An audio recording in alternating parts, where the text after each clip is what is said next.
Howdy. This video is on pH and pOH. pH is a very common way of categorizing the acidity of a solution, hence it's important that you understand it completely. One question you could see is, true or false, a neutral solution always has a pH of 7.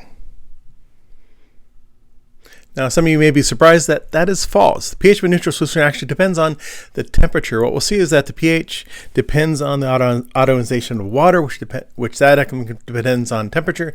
And so pH of a neutral solution actually depends on temperature. At 25 degrees Celsius, the pH of a neutral solution is 7. And so what you should be able to do after watching this video is describe the pX nomenclature, relate pH, pOH, acidity, and equilibrium, calculate the pH, pOH, pKa, pKb, pKw when given the appropriate information. And so we talked about three acid-base theories previously, the Arrhenius, Bronsted-Lowry, and Lewis theories. Notice that both the Arrhenius theory and Bronsted-Lowry theories deal with hydrogen ions. And so hydrogen ions are often directly related to acidity, even though in terms of Lewis theory, we're talking about pairs of electrons. And so often how acidic or basic a solution is depends on the concentration of hydrogen ions and the concentration of hydroxide ions. Because the concentrations of these ions can range from less than 10 to the minus 14th to more than 1, pH and pOH are often used. And so the pH is defined as equal to minus log of the activity. If we assume ideal solutions, the activity is just equal to the concentration.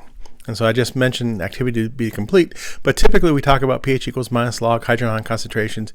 If we're talking in general chemistry terms, to be completely exact, it should be pH equals minus log of the activity of hydrogen ions.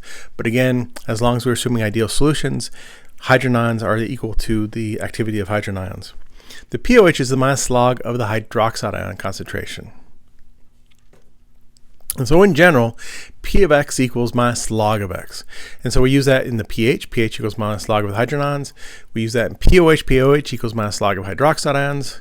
pKw is minus log of the Kw. pKa minus log of the Ka. pKb minus log of Kb. And so you should be able to recognize this P of X nomenclature.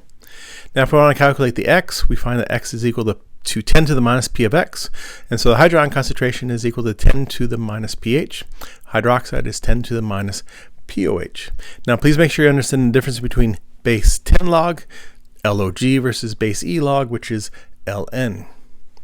And so if we look at a range, if you have a concentration of 10 molar hydrogen ions, that's 10 to the 1, the log of 10 to 1 is 1, and that actually gives you a pH of minus 1. And so you could actually have a negative pH. If we look at 10 to the minus 4, then the log of 10 to the minus 4 is minus 4. Now notice that you have pH equals minus log of hydrogen concentration, and so the pH would equal 4. And so it's a little confusing. As you go to lower concentrations, your pH actually gets larger. And so larger pH means less acidic. We can do the same thing with pOH. And so if you have a hydroxide ion concentration of, say, 1, log of 1 is equal to 0, and so the pOH is actually equal to 0. If we have 0.001 molar solution of hydroxide ion, that's 10 to the minus 3. That's log of 10 to the minus 3 is minus 3, and so that gives you a pOH of 3. And so likewise for the pOH, the larger the number, the less the hydroxide ion concentration. Now, pH and pOH are actually related. You have the ionization of water, so the hydrogen ion concentration times hydroxide equals Kw.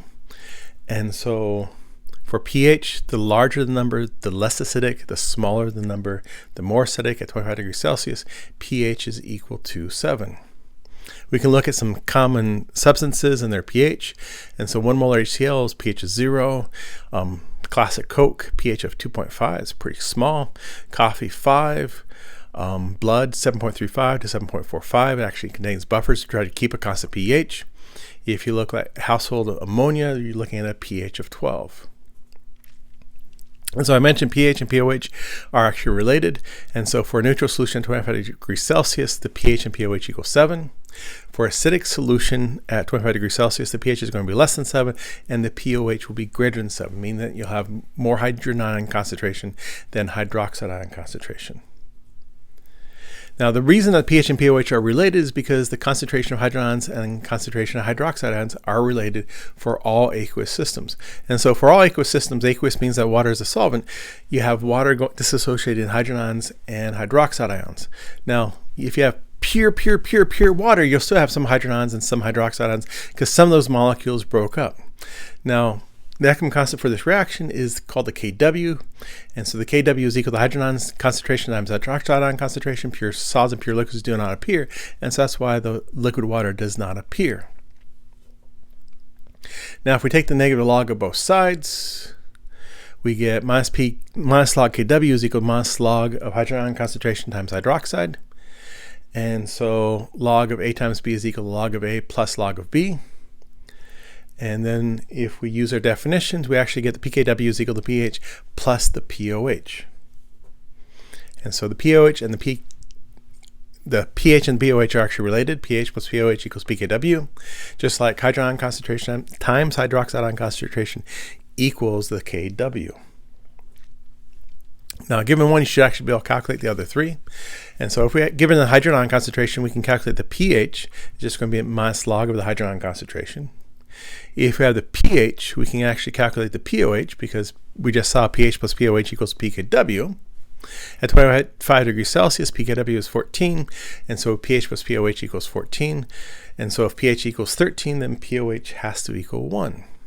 Now, if we have the pOH, we want the hydroxide ion concentration, we just take the pOH to the power of 10, negative 10. And so hydroxide ion concentration equals 10 to the minus pOH. And so given one of these, you should be able to calculate the three. It doesn't matter which one, you should always be able to calculate the other three. That's kind of interesting. We can actually use this little diagram here. And so we have the hydrogen ion concentration, hydroxide, pH, and pOH at the corners. And the arrows indicate how you actually go from one to the other. And so to go from the hydrogen to hydroxide, you can use Kw equals hydrogen ion concentration times hydroxide, solve for hydroxide. To go from hydrogen to pH, you go pH equals minus log of hydrogen ion concentration. To go from hydrogen ion concentration to pOH, it's actually a two-step process. You have to go to the pH and then the pOH, or you have to go from the hydrogen ion concentration to hydroxide to the pOH. And so for acidic solutions, the hydrogen concentration is greater than the hydroxide ion concentration, meaning that the pH is actually greater than pOH. For neutral solutions, the hydrogen concentration equals hydroxide and pH equals pOH. For basic solutions, the hydrogen concentration is less than hydroxide and the pH is greater than pOH. Now, this is always true. This is true at all temperatures. Okay, so again, remember pH equals 7 for neutral solutions, always only true at 25 degrees Celsius. And so one question we could ask is, what's the pH of pure water at 25 degrees Celsius? And so again, we have autoionization of water molecules breaking up the hydrogens and plus hydroxide. Ekman constant for this is Kw. Now for pure water, or for a neutral solution, the hydrogen concentration equals the hydroxide ion concentration. And so we can plug in the hydrogen concentration for the hydroxide into the equation above, or plug in the hydroxide for the hydrogen in the equation above. And so that would give us Kw is equal to hydrogen concentration squared. So again, for all neutral solutions or pure water, hydrogen concentration equals hydroxide ion concentration. And now if we want the hydrogen concentration, we actually just take the square root of Kw. You can look it up in a table. Kw at room temperature is 10 minus 14th, and so we actually get hydrogen concentration is 10 to the minus 7th. And so in pure water at 25 degrees Celsius, we have 10 to the minus 7th hydrogen concentration, and that gives us a pH of 7. So that's where the pH of 7 for neutral solutions come from. But again, that's only true for 25 degrees Celsius. And so at 25 degrees Celsius, for neutral solutions, pH equals pOH equals 7, hydrogen concentration equals hydroxide ion concentration equals 10 to the minus 7th. For acidic solutions at 25 degrees Celsius, pH is less than 7, pOH is greater than 7. For basic solutions at 25 degrees Celsius, pH is greater than 7, pOH is less than 7. Now, what about at 50 degrees Celsius? Well, again, we have this equilibrium. And again, if we're looking at a neutral solution or pure water, the hydrogen concentration equals hydroxide.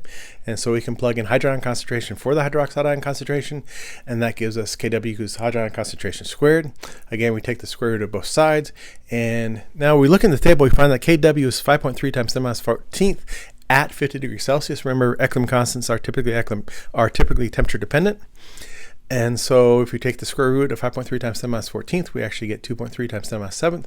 And so for a neutral solution or pure water at 50 degrees Celsius, we actually get a hydron concentration of 2.3 times 10 minus 7th. If we take the negative log of that, we actually get a pH of 7. Oh, sorry, pH is 6.6.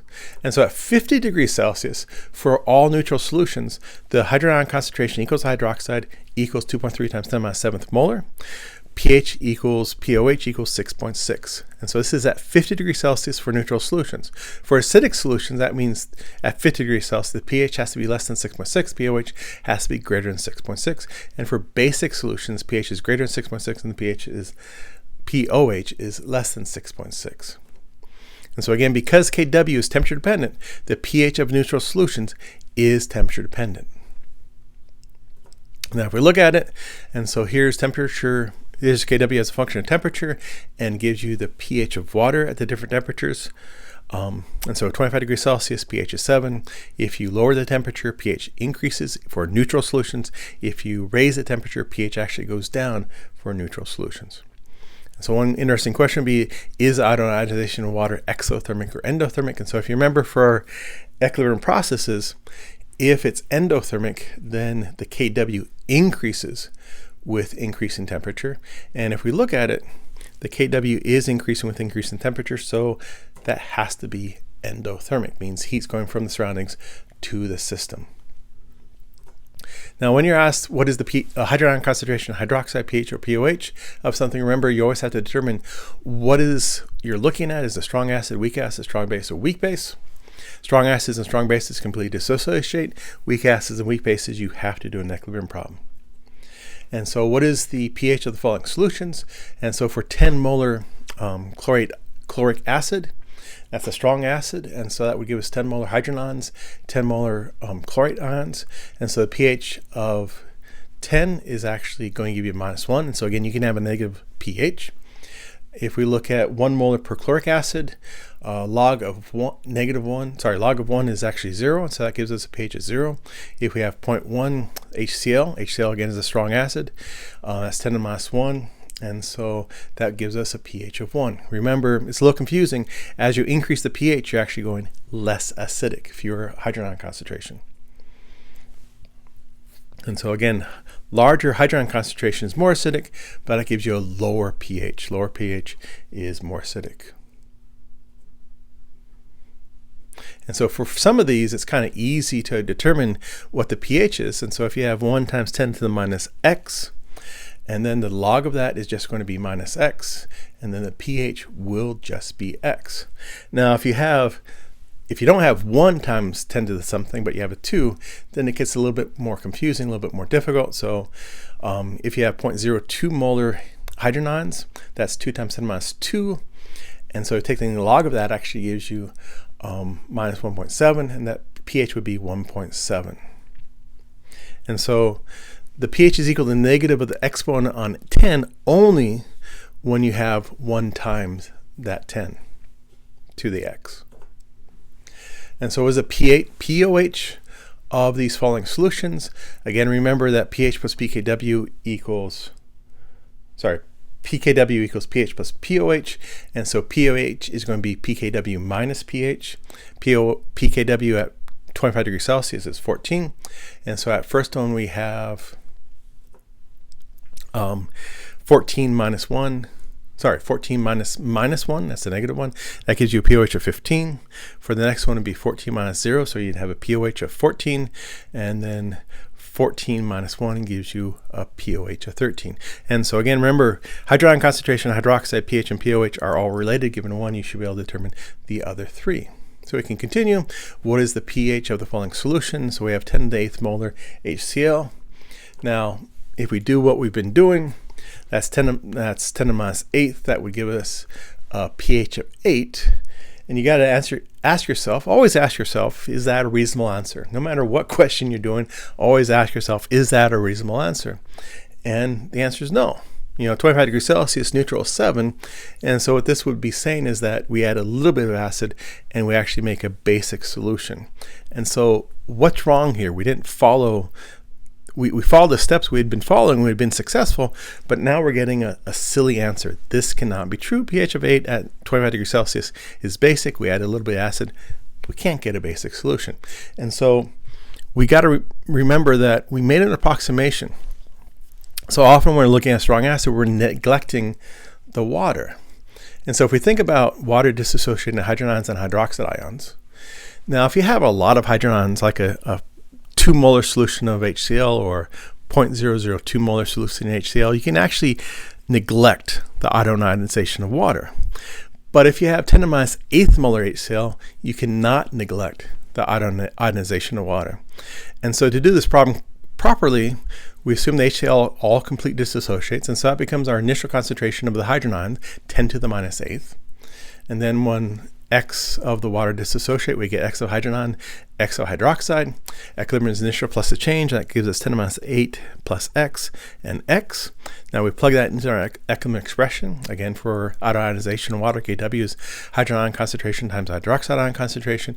And so we end up with X squared plus 10 to the minus 8th X equals Kw.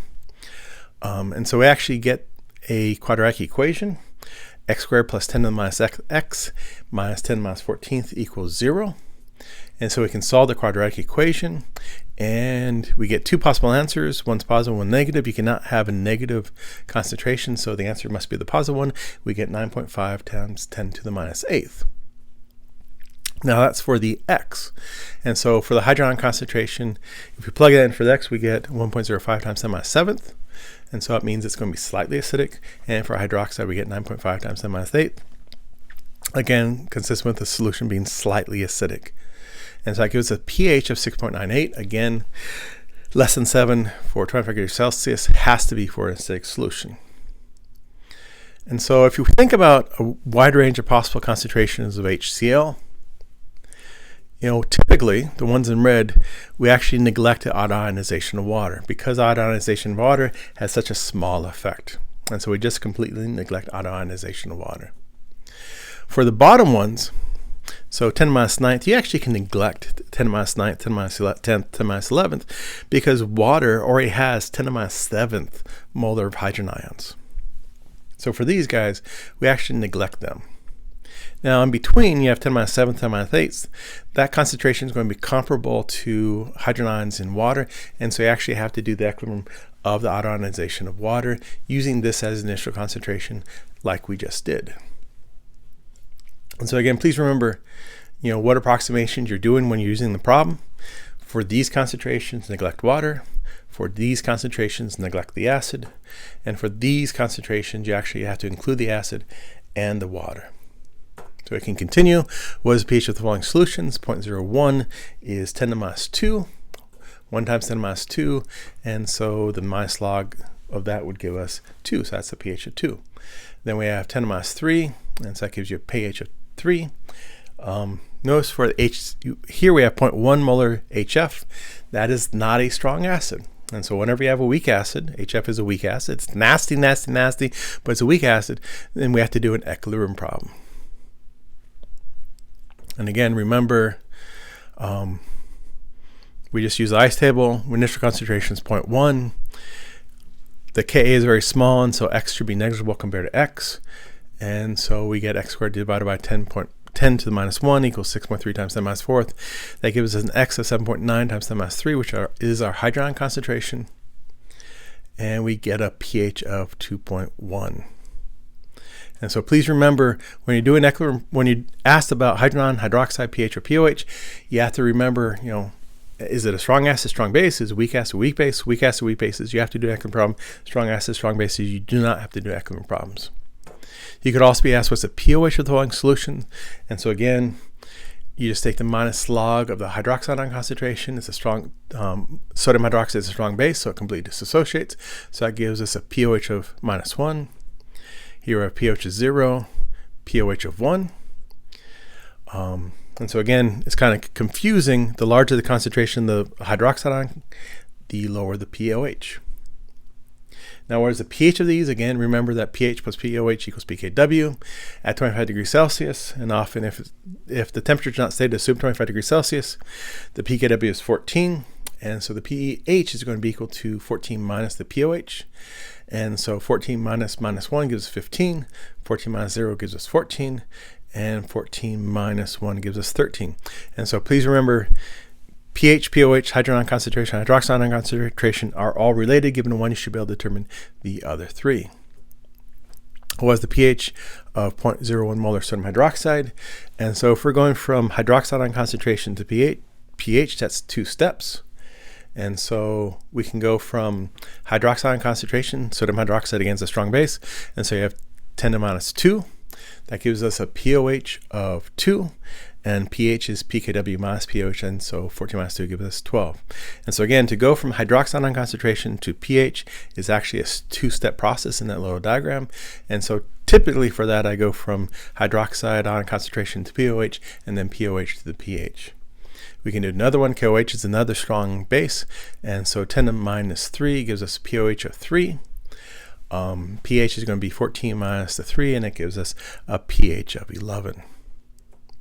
And so when asked to calculate the pH for monoponic strong acids, they completely dissociate. For strong bases with single hydroxide, again, completely dissociate. It's pretty straightforward. For weak acids, weak bases, we have to do an equilibrium problem, find the hydrogen concentration. For a weak base, we do an equilibrium problem, determine the hydroxide ion concentration. From the hydroxide, we get the pOH, and then from the pOH, we get the pH. And so pH is a very important way of characterizing acidity of a solution. You'll see it very common. It's part of a bigger nomenclature, P of X nomenclature. So again, we use it to talk about hydrogen concentration, hydroxide ion concentration. We also use it to talk about pKw, pKa, pKb. And so please understand the general trend and then be able to apply it to these specific considerations. I hope this was helpful.